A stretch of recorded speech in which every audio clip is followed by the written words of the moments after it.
sevillanos valientes alcemos nuestro canto con viva emoción, y del mundo a la paz ostentemos nuestro invicto glorioso pendón. Salve el pueblo que intrépido y fuerte a la guerra a morir se lanzó, cuando en bélico reto de muerte sus cadenas de esclavos rompió.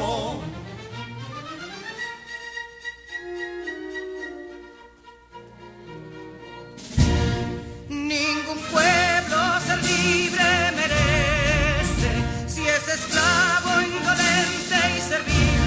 Si en su pecho la llama no crece, que templó el heroísmo viril, más que estrella la indómita y brava, siempre altiva la frente alzará, que si fuere mil veces esclava, otras tantas ser libres habrá. Bien, señores, ya estamos aquí con ustedes, dar las gracias al Dios Todopoderoso por permitirnos llegar hasta sus hogares o en cualquier lugar donde usted se encuentre. Recuérdense que ya todo está aquí. Eso es interesante. Como siempre, ya hoy estamos en este punto esencial, como siempre, el maestro y legendario Efigenio Jaques y Cruz. Buenas tardes, amigo público televidente que nos ve y nos sintoniza a través de Cinevisión, Canal 19, a nivel local, a nivel internacional, la ciudad de New York, a través de Dominicana TV o Dominicana Visión, en el resto del mundo a través de la plataforma YouTube. Qué interesante. Muchas gracias, don Efigenio Jaques. Y ya como siempre, hermosa, bella, elegante. Surel Madé Presinal.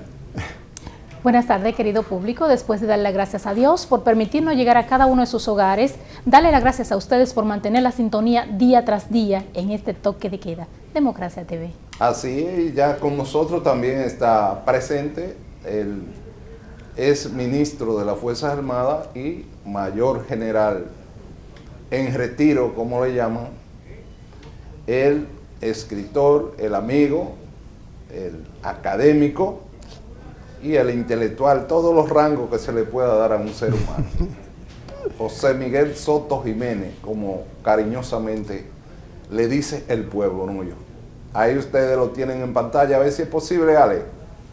Ahí está, en las redes sociales. Qué interesante. Y aquí entonces, volver con una bonita, ¿verdad?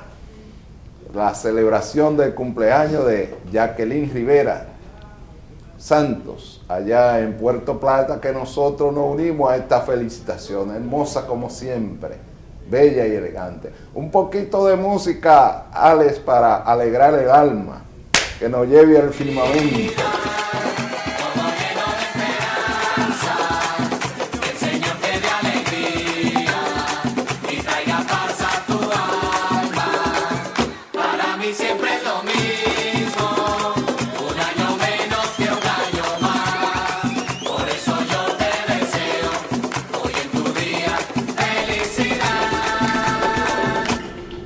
Bien, señor, y otro punto interesante que es digno de recordar también a don Carlos Dores Cabral. Nuestra solidaridad y nuestro pésame a doña Consuelo, que hoy partió al cielo, como dijo el alcalde de New York, que se ha puesto de moda, ¿verdad? Él ha partido al cielo, pero nosotros estamos aquí para seguir apoyando su historia, su compartir con este pueblo, y es la historia la que juzga finalmente a los hombres. A ver si es posible una foto de don Carlos Dores Cabral, a ver si es posible, señor director, para el recuerdo de la historia. Y nuestra solidaridad siempre con la familia. Eso es interesante para recordarlo un día como hoy. Qué importante es la vida. Si usted no hace nada en la historia donde usted está, nunca queda nada. Y ahora todo está aquí. ¿No apareció, Ale? Nos fuimos a la próxima entonces. A ver si es posible. Carlos Dores Cabral, que en paz descanse. Ese punto es interesante. Luego entonces lo pondremos en pantalla si es posible. Y entonces vamos a una breve introducción del periódico El Democrático, que hace tiempo que ya está en las redes sociales como parte del mundo robótico. Y ahí ustedes lo tienen en pantalla. Presidente de República Dominicana y España se reúnen esta mañana en la Moncloa. Así es, se reunió con el presidente de España y estos son puntos importantes, sobre todo para la nación dominicana, esta compenetración con la abuela patria, ¿verdad? Como yo le digo. Porque Estados Unidos yo pienso que es de verdad la abuela patria de nosotros. Porque 10.400 millones de dólares, más que turismo y más que todos los empresarios juntos, aportan los dominicanos en el exterior. Eso es interesante también recordarlo. También recordar en el día de hoy que el señor presidente de la República termina también de dar una noticia en la tarde del día de hoy allá en España, de que la nación dominicana ha recuperado en su totalidad lo que es el crédito económico con 55.000 millones del Banco Popular para préstamo en este año 2022, termina de decir en Madrid, en este punto interesante de recuperación de la economía. Pienso que con ese término, dentro de todas las noticias que hay, ustedes pueden encontrarla en su periódico El Democrático, que hace tiempo que ya está en la red. Con este punto terminamos para nosotros entrar a esta entrevista interesante y dejamos el periódico hasta ahí. Los amigos todos que lo busquen, lo compartan y impriman su hoja también de recordación para la historia. Y hoy vamos a dar la palabra de entrada para este punto esencial al mayor general, que es el rango que le cae cuando el almirante o el teniente general pues sale en retiro. En este caso, mayor general José Miguel Soto Jiménez, el historiador, el académico, el hombre de claridad y el hombre de éxito, siendo embajador en diferentes naciones del mundo y con una experiencia acrisolada que lo hace merecedor de nosotros empezar este escenario, sobre todo con algunas imágenes de los presidentes para analizarlo en algunos puntos. Esto dentro del marco de este tema apasionante, Duarte, la liberación de la nación dominicana y la independencia. Y por qué salir y no volver más hasta el regreso de su cadáver a la nación dominicana. Dentro de ese episodio, el primero que tenemos como siempre es al patricio, Juan Pablo Duarte Díez. Vamos a seguir con las imágenes, Ale, para que el general pueda ir mirando esta pantalla, a ver si la ponemos de frente al general, para que así dentro de esta pregunta no interrumpirlo, por lo menos durante 30 minutos para que agote este primer turno. Ahí tenemos a Pedro Santana, ya él vio al prócer e ilustre insigne Juan Pablo Duarte, ahora Pedro Santana. Vamos a ver cuáles otras imágenes, Ale, tenemos ahí. Ahí tenemos al profesor Juan Bosch. Seguimos con la próxima. Ahí tenemos a José Francisco Peña Gómez. Seguimos con la próxima. Ahí tenemos a don Antonio Guzmán, el hombre que devolvió la libertad y la democracia a la nación dominicana. Con esos 3 puntos, falta la de Hipólito Mejía, ¿verdad?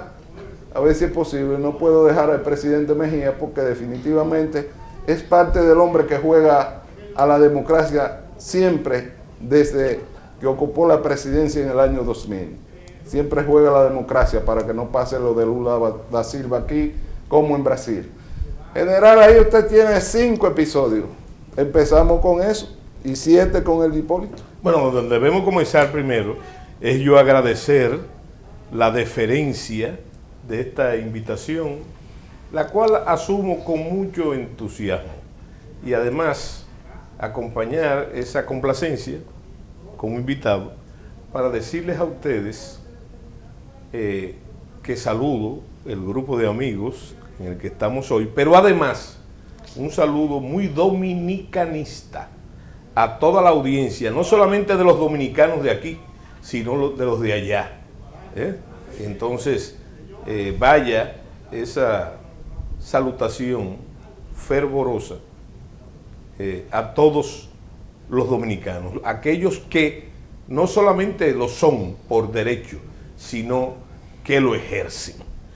Bueno, la retrospección que tú me estás señalando, sobre todo en términos, no sé cómo que le dices tú, robótico, pero una imagen puede más que mil palabras.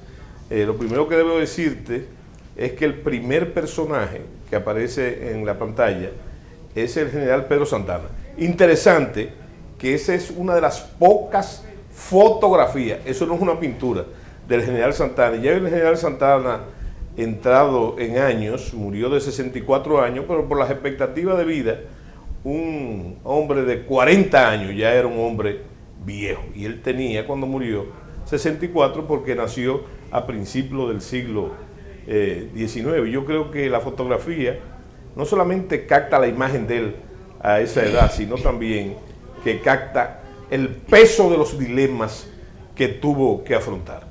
Bueno, entonces, de derecho hay que decir que él es el primer presidente de la República Dominicana, un personaje muy controversial. Yo creo que Pedro Santana sigue siendo una herida abierta en el temperamento del pueblo dominicano. Le digo ahí una herida abierta porque todavía, señores, en los colmadones, en las pulperías, usted ve a los ciudadanos dominicanos discutiendo ese tema sobre la personalidad de Pedro Santana.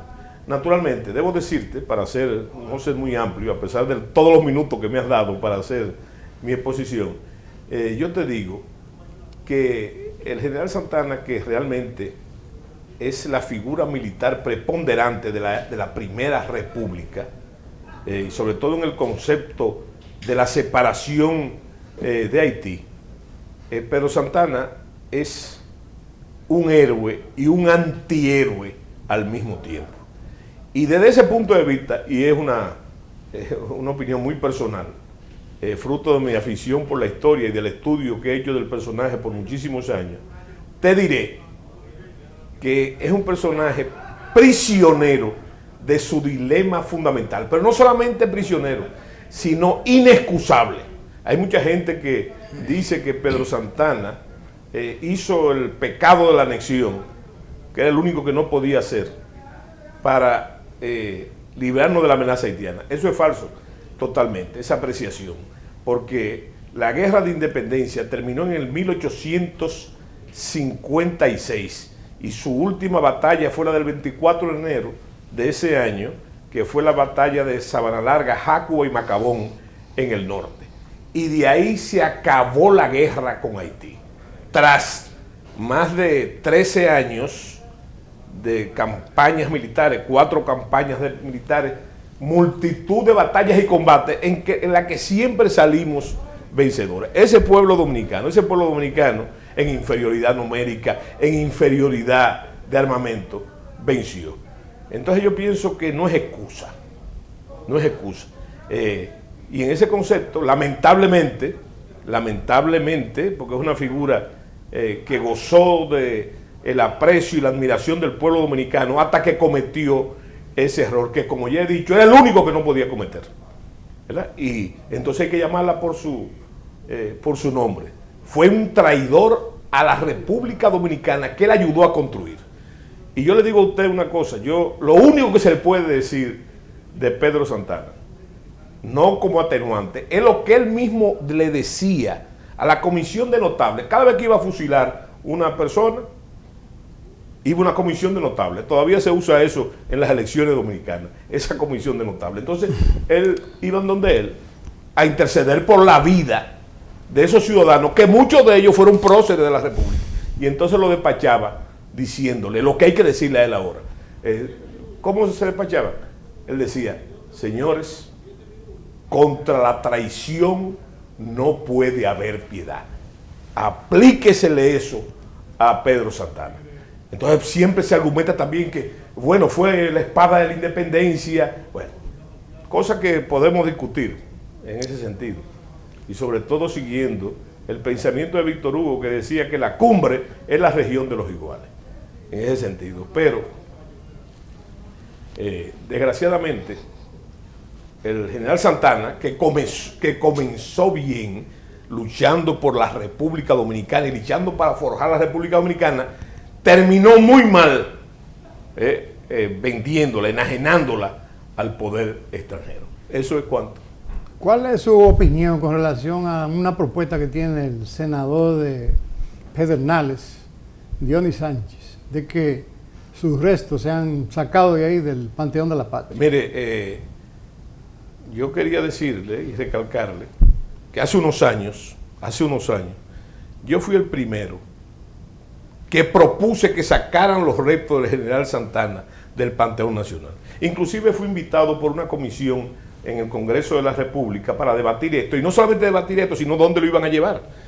Y yo reiteré con este mismo discurso que hay que sacarlo del Panteón y llevarlo a su tierra no natal, porque él no nació ahí, a su tierra de adopción donde se crió, al Ceibo, al cementerio del Ceibo, porque la iglesia, una de las razones por qué hubo que sacarlo de ahí, es que la iglesia no estaba conforme con que estuviera ahí. Entonces, la iglesia católica. La iglesia católica. Él estaba enterrado, lo llevó Trujillo a la capilla del Ceibo, ¿verdad? Que era su lar, como él decía, su lar nativo. Bueno, entonces, o un monumento de los sables militares de independencia, algo así.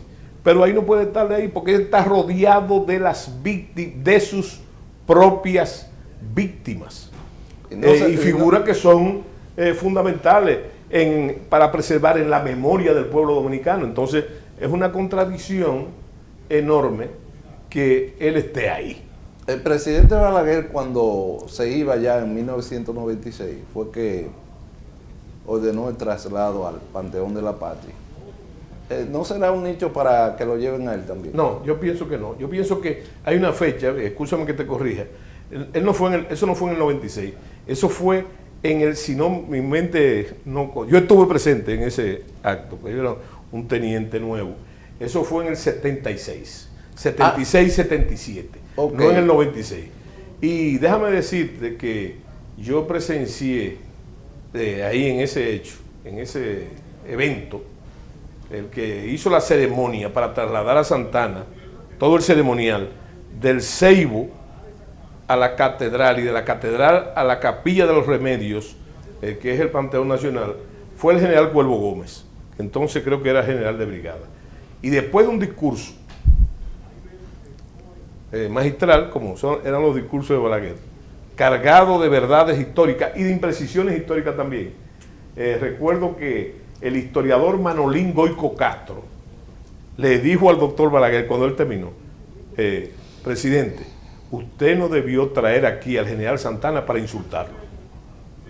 Entonces yo pienso que más que lo que tú dices, ahí hay una especie de acto de desagravio histórico, porque nadie como Balaguer durante el régimen de Trujillo atacó más al general Santana estoy hablando del punto de vista literario. Por ejemplo, si usted coge el Centinela de la Frontera, usted va a ver que está lleno de ataques. Así como Balaguer se pasó mucho tiempo en el régimen de Trujillo ensalzando a Juan Pablo Duarte, ensalzando justicieramente. Era una forma, pienso yo, de dejar constancia de su rechazo al despotismo. Después él iba a ser un déspota ilustrado. Pero recuérdense que la figura de Santana, y fue resarcida como tal, encuentra en Trujillo una especie de análogo, ¿verdad? Y entonces andaba por ahí. Pero yo pienso que también había en ese acto una forma de combatir políticamente a las corrientes liberales de la República Dominicana, que justicieramente no hay forma de convencerla de que Pedro Santana, que pudo ser el padre, uno de los padres de la patria, y él mismo se negó ese asiento con un error inexcusable.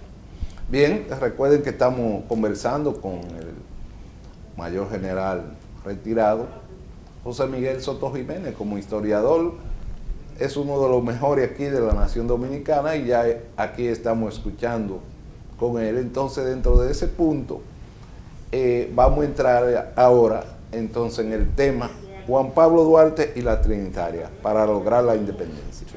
Bueno, yo pienso que la figura de Juan Pablo, mira, todo lo que se ha dicho sobre Juan Pablo Duarte, todo lo que se ha dicho hasta ahora es bueno, a excepción de 2 o 3 desaprensivos de la palabra que se han atrevido a mancillar el nombre y la figura de Juan Pablo Duarte. Pero naturalmente hay que colocarlo en su verdadero sitio, sin entrar en las disquisiciones de la lucha de la trilogía. Juan Pablo Duarte es el verdadero padre de la patria, el padre de la patria. Y los otros dos, Francisco de Rosario Sánchez y Ramón Matías Mella, fíjate que eran sus principales discípulos y acólitos políticos. Lo primero que hay que aclarar, por el tiempo que tenemos, es que Juan Pablo Duarte, yo te he dicho que todo lo que se ha dicho es bueno, pero Juan Pablo Duarte, por razones políticas también, se le ha restado su principal valor como el líder de esa revolución independentista. Lo primero es que si yo te digo a ti que Juan Pablo Duarte lo único que fue en su vida fue un político, aquí hay gente que son capaces de romperse la ropa, ¿verdad?, de rasgarse los vestidos, pero Juan Pablo Duarte lo que fue de pies a cabeza fue un político. Ahora, no como esos políticos de marra que nosotros conocemos. Juan Pablo Duarte era un político como tienen que ser los políticos, como tienen que ser. Yo he dicho muchas veces que al que le dicen político y no pelea en este país, no va a pelear con nada, ¿verdad?, con esa figura. Así es. Pero el político que Duarte preconizaba era un político, y así veía en la política, que es la única actividad que es capaz de mejorar la mayoría de la gente y de la sociedad. Eso es lo que preconizaba Duarte, y lo decía, que era la más alta de las actividades humanas, y la más escogida de las filosofías, era la política. Y él era eso. Te voy a poner un ejemplo vivo, que a mí me gusta eso. Por ejemplo, Duarte, yo no sé si tú sabías, que cogió, cuando heredó, tenía su herencia, ¿verdad?, Duarte decide, en vez de clavársela, lo que decide es repartirla. Pero hay que leer la carta que él le escribe a su familia. Él le dice, mira, cojan ese dinero, ¿verdad?, y compren armas para la revolución independentista. ¿Qué tú crees que haría un político de esos que hay? No todos, de esos que hay ahora. Él decía, mira, coge ese dinero, ¿verdad?, para hacer campaña, ¿verdad?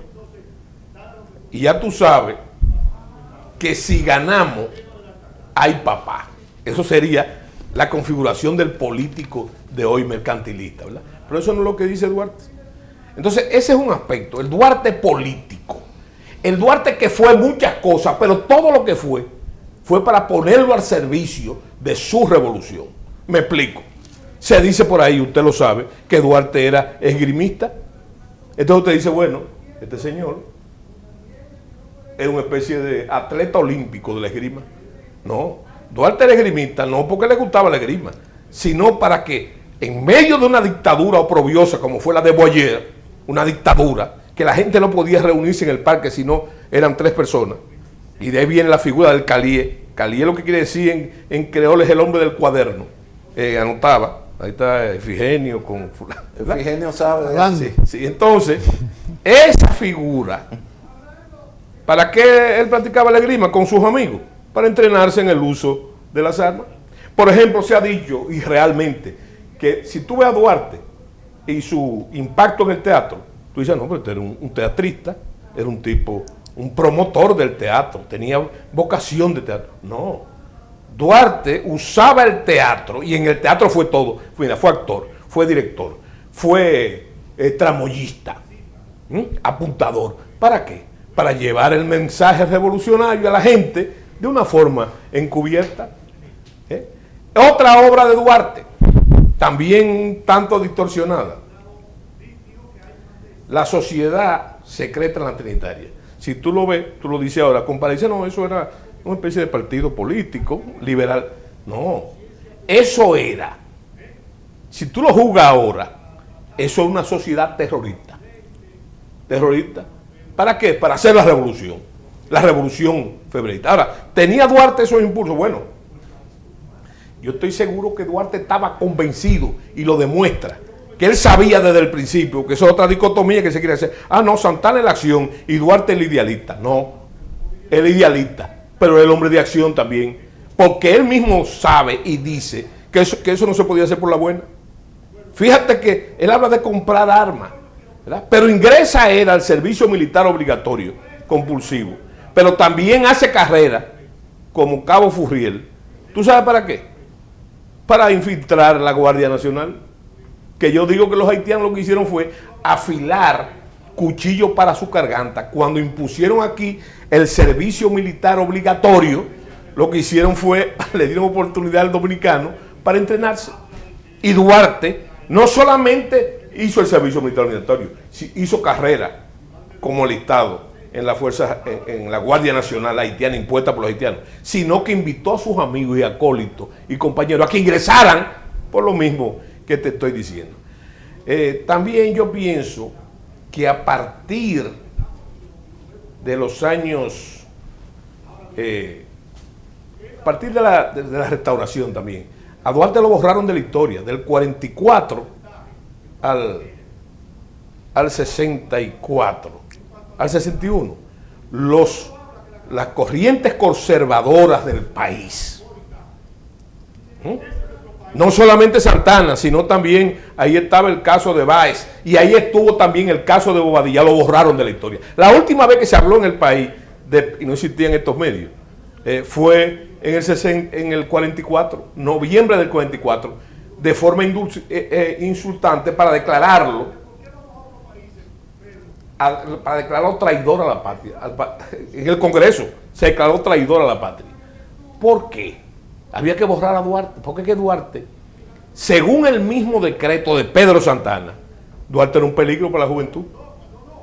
Y era un peligro para la paz de la República, y era un peligro al Estado. Entonces, eso contrasta lo que yo te estoy diciendo, dicho por ellos mismos, con ese Duarte que se nos quiere pintar a nosotros como una especie, excúsame la palabra, de pendejo ilustre, ¿verdad?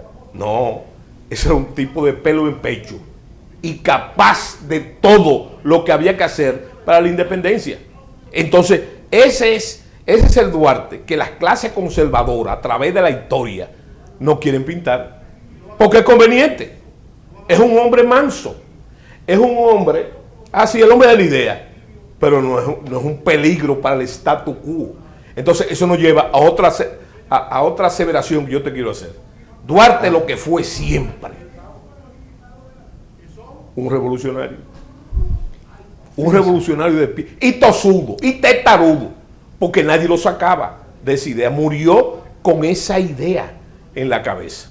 Hubo otro acontecimiento, general Soto, el domingo 28 de julio de 1844, en las iglesias y parroquias de la naciente nación, se leyó una carta pastoral de Tomás Portes, el arzobispo Portes, exactamente, donde se excomulgaba de la Iglesia Católica a Patricio Juan Pablo Duarte y a todo aquel que se obedeciera las órdenes del presidente Pedro Santana. Pero tú sabes por qué. Ese fue el mismo hombre, ese arzobispo, que los recibió en marzo y le dice: salve, oh tú, padre de la patria. Pero a partir de ahí, ¿verdad?, como pasa muchas veces con las figuras religiosas de aquí y de toda parte del mundo, se identificaron con el discurso conservador que ellos pertenecían. Entonces, hay otras razones, hay historiadores que lo discuten, inclusive muy amigos míos, que discuten eso. Pero la iglesia no podía no te podía tener anuencia con Juan Pablo Duarte, por una razón lógica, es que Duarte era masón. Y todavía la Iglesia Católica y los masones, todavía hoy, tienen problemas. Ahora, tú saber por qué Duarte era masón, también es un detalle revolucionario. Porque los masones se reúnen públicamente. No, se reúnen en privado. Y bajo la cobertura de la masonería, entonces pueden hacer sus reuniones. Y hay otra razón táctica. La gente no sabe que el propio comandante haitiano de la ciudad de Santo Domingo, Desgrote, era el hermano masón de de Juan Pablo Duarte. Y en esa tesitura, ya eso no es especulación mía, no sé, hay que reconocer que pudo haber algún tipo, mira, de avenencia de Duarte. Y Santana también, que era un masón. No, Santana lo hizo después. Pero sí lo que hay que destacar es que Duarte era masón. Pero era masón como quién? Como Simón Bolívar, como Miranda, como San Martín, como Juárez, como George Washington, como Adams en los Estados Unidos. Era masón porque todo el movimiento independentista, lo que se llama el movimiento decimonónico del Estado, de los estados latinoamericanos, eran francmasones, como Morazán, por ejemplo, en Centroamérica, todos. Entonces Duarte aprovechó esa circunstancia para motivar y poder reunirse en secreto con sus acólitos, sin el ojo vigilante de los haitianos, ¿verdad? Porque eso es otra cosa, hay que decir, sí, la ocupación haitiana, eso no era una ocupación solamente, eso es una dictadura, y una dictadura férrea, ¿verdad? Yo tengo una pregunta y una inquietud a la vez. Sí. Si la Iglesia Católica comenzó a promulgar las ideas de Duarte en sus misas que ellos hacían, que era un poder en ese entonces, ¿cuál era el objetivo de colaborar con Pedro Santana en su momento? Porque ellos fueron colaboradores en el discurso para nombrar a Juan Pablo Duarte como traidor de la patria, y no solamente a él, sino es que a todos los padres de la patria fueron nombrados con el mismo símbolo de traidores de la patria, por lo mismo fueron asesinados. Sí, sí. Entonces, ¿cuál sería el objetivo de la iglesia? Combinarse con el señor Pedro Santana para destituir o nombrar a los padres de la patria como traidores de la patria. Mire, todo reside en el golpe de Estado del 9 de junio de 1844. Es un acontecimiento poco estudiado y también manipulado por las corrientes más conservadoras del país. ¿Por qué? Porque ¿quién dio ese golpe de Estado? El primer golpe de Estado de la República contra la Junta Central Gubernativa, presidida por don Tomás Bobadilla y Briones. ¿Quién lo dio? Juan Pablo Duarte y los trinitarios, para desplazar todo el pensamiento proteccionista y anexionista, ¿verdad? Eso fue. Y ahí está la grandeza de Duarte. Cada vez que yo digo, no, porque Duarte no quiso ser presidente. No, Duarte quería ser presidente, pero puso una condición cuando se dio ese golpe de Estado. ¿Tú sabes lo que se puso? Esa es la condición que él hizo, que él tenía que ser presidente por los votos, por una votación, y se va a hacer campaña al Cibao, donde le sorprende precisamente el hecho que te quiero mencionar, que fue el contragolpe de julio, ¿verdad? Que ese contragolpe, cuando a Duarte le proponen que él va a ser el presidente por el golpe de Estado, dice no, el presidente debe ser Francisco de Rosario Sánchez. Estaba hablando de la Junta Central Gubernativa. Entonces, lo que tú preguntas es que la Iglesia Católica ha estado siempre, eso ha evolucionado. Cuando llegó la teología de la liberación, eso cambió, ¿verdad? Hay que recordar lo que decía Adolfo Hitler. Decía que hay que copiar la Iglesia Católica. Ese es el único partido político que tiene 2000 años, ¿verdad? Entonces, una de las cosas importantes de la Iglesia Católica, ojo, yo soy católico, que se adapta a las circunstancias para poder sobrevivir. ¿Me entiendes? Entonces, ¿qué fue lo que hizo la Iglesia Católica? Bueno, hay que saber una cosa. Porque si no sabemos eso, no podemos decir otro. Obvio, Pedro Santana casi era un beato. Pedro Santana, óyeme, era devoto, primero, de una advocación religiosa que vamos a celebrar, creo, no sé cuándo se pasa el programa, pero sé que mañana, 21 de enero, era devoto de él, ¿verdad? Pero esas relaciones, esos intersticios de la sociedad dominicana, que no han desaparecido todavía, hacen que Santana haga dos cosas. Primero, cambie el culto, su culto, el de la infancia. Digo, no fue que lo cambió, quizá una simulación. Y se convirtió de altagraciano en mercedario. ¿Por qué? Porque la advocación mariana de la Virgen de la Altagracia era la advocación desde la colonia de la clase dominante, tan ligada con el poder. Y después, ¿tú sabes lo que hace? Se hace masón, en contraposición a eso. Y ese hecho comienza a deteriorar las relaciones de Santana, que eran muy buenas, siempre fueron excelentes con la iglesia. Y esas diferencias tienen nombre. tienen nombre. Y hay que recordar el arzobispo Meriño, a quien Santana le decía el padrecito. Y cuando él iba a hacer la anexión, lo llamó al padrecito para consultarle. Y el padrecito le dijo, pero ¿cómo va a ser? ¿Y cómo usted va a hacer eso? ¿Cómo usted va a hacer eso? Usted no puede hacer eso. Usted es el libertador. ¿Y cómo usted va a hacer eso? No puede hacerlo. Que es una de las cosas que yo me pregunto. ¿Cómo usted va a cambiar? Teniendo el liderazgo del pueblo dominicano en la admiración. ¿Cómo usted va a cambiar? Firmar Dios, patria y libertad, Pedro Santana, presidente de la República, por ser un oscuro gobernador de una provincia lejana del Imperio Español. No tiene sentido. No tiene sentido común lo que te estoy diciendo. Entonces el padrecito le dijo, eso no puede ser, no haga eso. Que después llega a ser presidente de la República. Sí, pero oye, ¿tú sabes cómo lo que paró? Eso, en que lo metió preso y lo expulsó del país a Meriño Santana, al padrecito, con el que él tenía una confianza extraordinaria. Porque es que Pedro Santana fue hasta el momento que le dijo un hombre de la iglesia, después cambió, y eso explica de forma cómoda la inadversión de la iglesia con Juan Pablo Duarte. Ahora todavía hay historiadores que dicen, no, eso no es verdad. Pero que lo que usted citó es un hecho documental, rigurosamente histórico.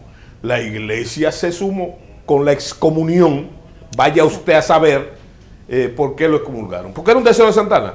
Yo creo que es ahí actúa mucho lo que siempre ha sido la Iglesia Católica. La Iglesia Católica está entre los famosos poderes fácticos del Estado, ¿verdad?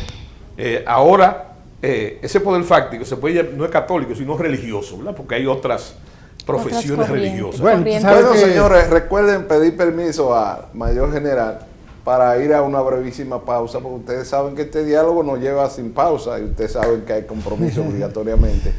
Pero esa es parte de la historia de lo que hoy se está desarrollando aquí para el país y el mundo que está viendo en este momento en vivo este episodio histórico. Vamos a una breve pausa, señor director.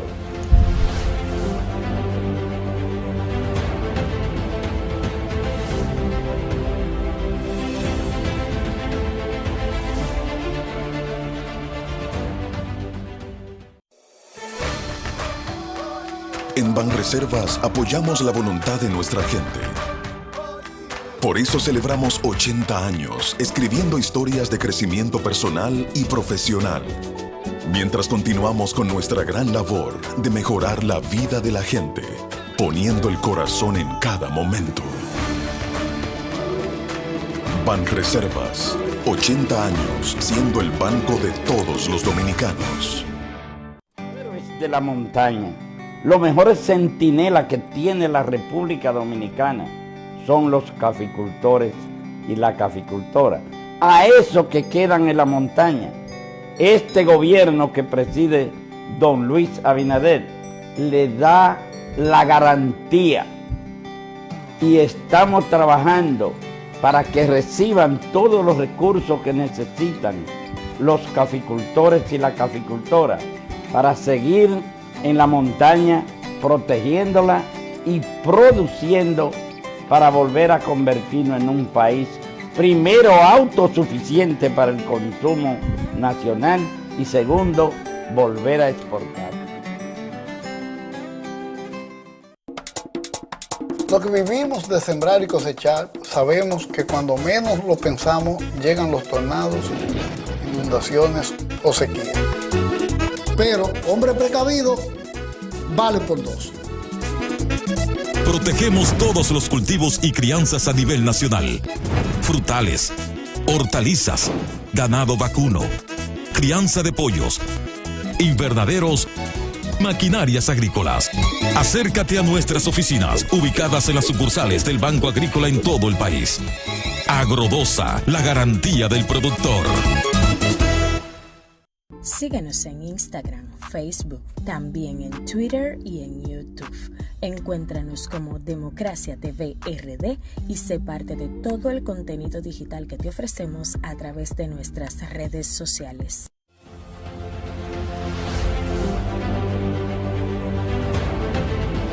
Bien, señores, recuerden que estamos en este toque de queda, su programa estelar de la tarde de Democracia TV, compartiendo con don Efigenio Jaques, compartiendo con Sureli este programa histórico con el mayor general y ex ministro de las Fuerzas Armadas, José Miguel Soto Jiménez, como nombre artístico que lo conocemos todos y lo queremos.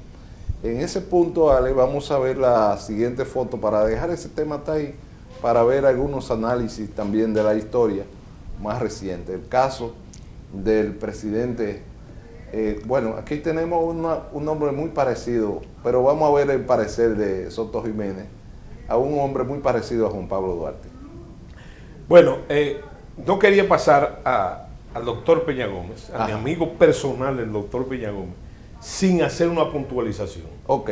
Dejamos en el aire, ¿verdad? Porque yo te dije ya que todo lo que se ha dicho de Duarte es bueno, correcto, pero hay una manipulación.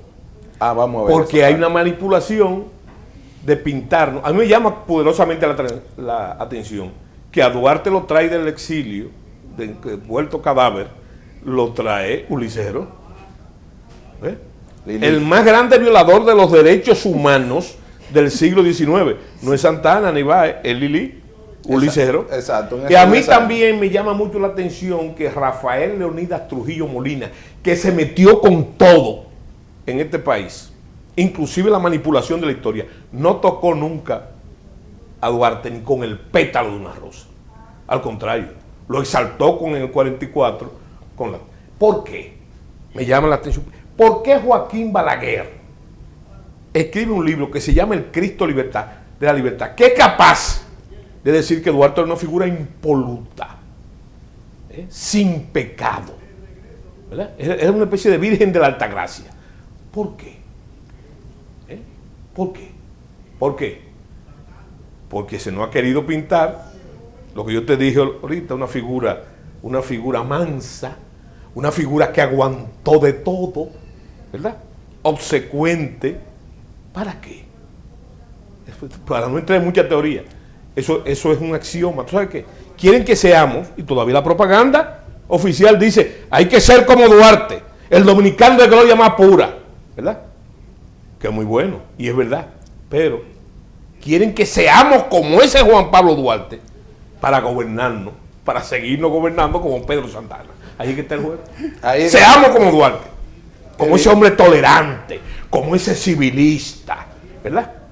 Para entonces gobernarnos como Pedro Santana, para solamente mencionar uno de los autócratas de la larga cadena del autoritarismo clásico dominicano.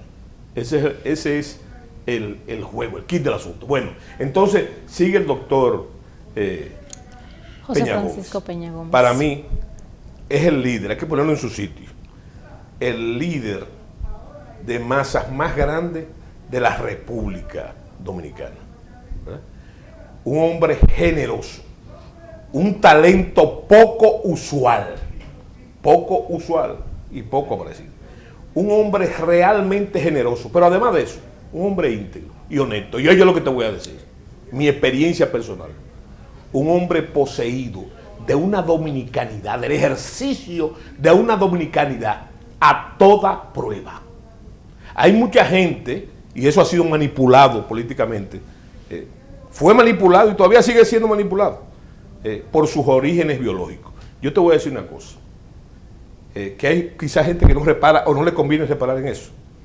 Legalmente, en pleno derecho, el doctor José Francisco Peña Gómez era dominicano, declarado como tal, o sea, en pleno derecho. Pero eso no es tan importante. ¿Tú sabes cuál es lo importante?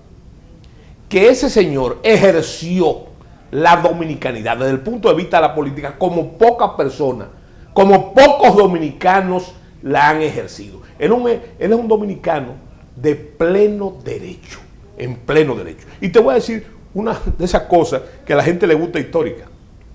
Yo quiero que tú me expliques. ¿Tú sabes cuál fue el primer empleo del doctor Peña Gómez? ¿Tú sabes cuál fue? De maestro. ¿En dónde? En Valverde, Mao. No, en San Cristóbal. En San Cristóbal. ¿Tú sabes lo que era San Cristóbal en esa época? La tacita dorada, le decían. Porque era la cuna, como decía Bollón, del benemérito, del benefactor de la patria. Ahí vivía y trabajaba al que ese señor, a quien los dominicanos le decían el jefe, ¿verdad? Quería y le daba la gana. ¿Y tú sabes dónde fue maestro él? En el asunto este de los jóvenes, donde meten a los jóvenes presos, en un reformatorio, el famoso reformatorio, sí. Donde hizo carrera. Yo te pregunto a ti, ¿tú crees que si hubiese existido duda de la dominicanidad de Peña Gómez, hubiese llegado maestro ahí? Imposible. Imposible.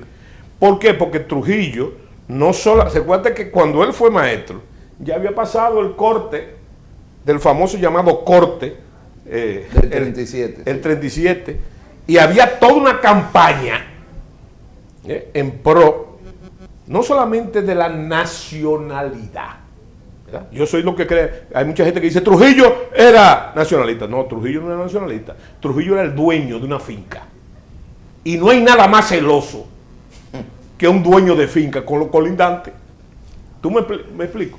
Y él mismo hacía la apología. Él es el culpable, el mismo Trujillo, de que la gente hable de 20.000 haitianos muertos y de 37.000, porque él lo decía. Que yo no creo en eso, Si hubiese matado 30.000 haitianos, 25.000 haitianos, 20.000 haitianos, 37 todavía, en términos arqueológicos, estuvieran apareciendo cadáveres. ¿Me entiendes? Sí, sí. Hubo un genocidio, porque es como si yo me pusiera a discutir ahora, no, solamente mataron 2.000 o 3.000 hombres. Eso es totalmente aberrante, ¿verdad? Esos son antecedentes indeseables e indeseados. Pero yo, lo más importante, ¿tú crees que el doctor Peña Gómez hubiese ido a trabajar? Mira, hay que saber lo que pasaba en San Cristóbal.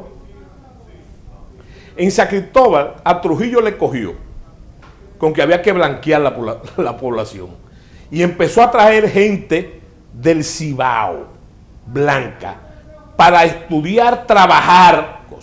Bueno, un caso interesante es el caso de uno de los personajes que tú pusiste ahí y del que yo fui ministro de las Fuerzas Armadas de su gobierno, que es Hipólito Mejía. ¿Dónde estudió Hipólito? Estudió en el Loyola, producto de esa misma migración inducida, ¿verdad? Entonces yo te pregunto, vuelvo a preguntar, ¿tú crees que Peña Gómez hubiese llegado ahí? ¿Tú crees que esa cosita se le hubiese zafado a un régimen que controlaba hasta la picada de ojo en este país? ¿No? Es así. Que por cierto, hay que llamar a una reflexión ahí sobre la extemporalidad del poder. Yo no creo que haya existido un hombre con más poder en la República Dominicana que Rafael Leónidas Trujillo. ¿Verdad? Duró 31 años en el poder. Yo creo que empezó a ejercer el poder desde antes de llegar a presidente, desde el 28, el 29, de que era jefe. Desde 1926, sí, con la ayuda de los Cáceres. No, y sobre todo la final enllavadura política con Horacio Vázquez. Sí, pero yo lo que te digo a ti es que eso debe llevarnos a todos nosotros los dominicanos a reflexión. Porque el dominicano, culturalmente, y esa es la base de su identidad, aguanta de todo. El dominicano aguanta de todo, pero el dominicano aguanta de todo. Como nosotros decimos los cibaeños, eso es hasta un día. ¿Y cuál es el día? El día menos pensado. Así Entonces, hay que calcular ese tránsito de Rafael Leónidas Trujillo, ¿verdad?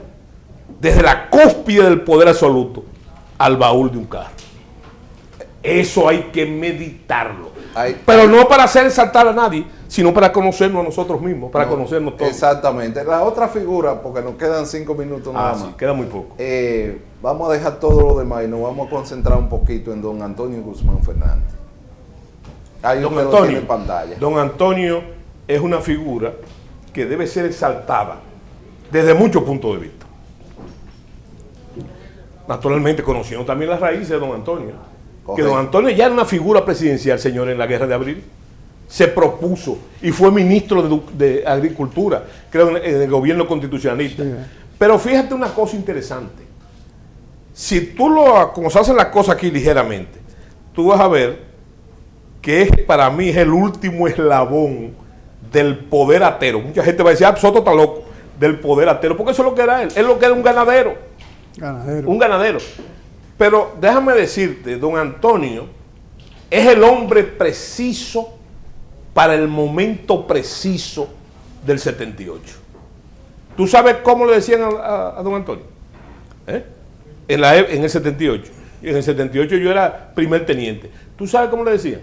Mano de piedra Durán. Porque no se le apretó el pecho para hacer lo que tenía que hacer.